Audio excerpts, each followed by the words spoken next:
Hello friends, if you have ever been thinking to yourself, I wonder what garlic jelly tastes like, then I have the recipe for you, because that's what we're going to make today in the kitchen, is savory garlic jelly for our pantry. So I hope you stick around and let's make this actually absolutely delicious recipe. Okay, so we have about 8 ounces of garlic that has already been peeled. And this is going to go in a 425-degree oven for about 10 to 15 minutes just to get it roasted, everything softened so that we can puree it and get on with this garlic jelly recipe. Okay, so we have our roasted garlic that has cooled slightly. We are going to now puree this with 1 cup of white vinegar.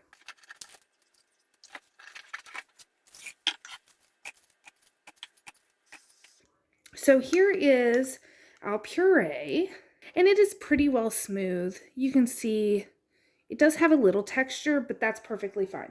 So into the pot it goes. You just want a heavy bottom pot to make our jelly. So to this, we are going to add 3 cups of white vinegar, and I'm actually going to pour it into this just to get all of that garlic puree out of here.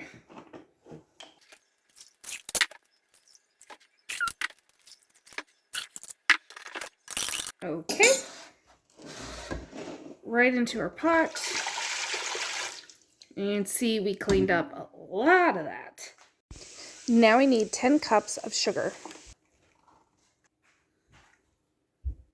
The recipe calls for liquid pectin, which means you would bring this mixture up to a boil, let it boil for a minute, then add your liquid pectin, bring it back up to a rolling boil, and boil for another minute.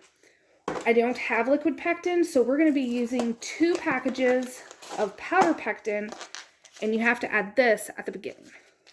And then we're just going to bring this up to a rolling boil and let it boil for 1 minute. Make sure that it gels properly. I will say, it smells phenomenal. So I have high hopes that this is going to be absolutely delicious. Make sure you stir until all of that sugar is dissolved. So we need to fill these jars to a 1/4 inch of headspace. From the fill of it, it feels like it is going to set up quite nicely. That looks pretty darn close. So right there at that top lip is going to be your 1/4 inch headspace. All right, so everything is filled to a 1/4 inch of headspace. I was able to get 10 half pints and then almost a full 1/4 pint. This one is just going to go in the fridge, and I'm just going to use it because there isn't enough in there to can it. But I am going to taste it for you to give you kind of a flavor profile. Okay, first, that's divine. I have never had garlic quite like this.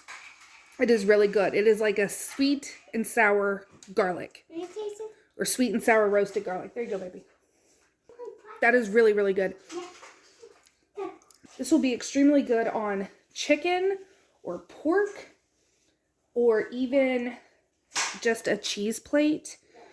The girls and I love making cheese plates. So now you just want to wipe the rim of your jars and then fingertip tight on your lids. And then these are going to go in the water bath canner for 10 minutes. All right, here is the finished product. Everything is sealing and popping and looking great. The color is gorgeous. I'm definitely going to have to label these. Otherwise, I will have absolutely no idea what I just canned, but you can see the little speckles of garlic, of that roasted garlic we did. I am so excited to have these on my shelf. I hope you try this recipe out. That's all I have for you today, and I will see you all tomorrow. Thanks for watching.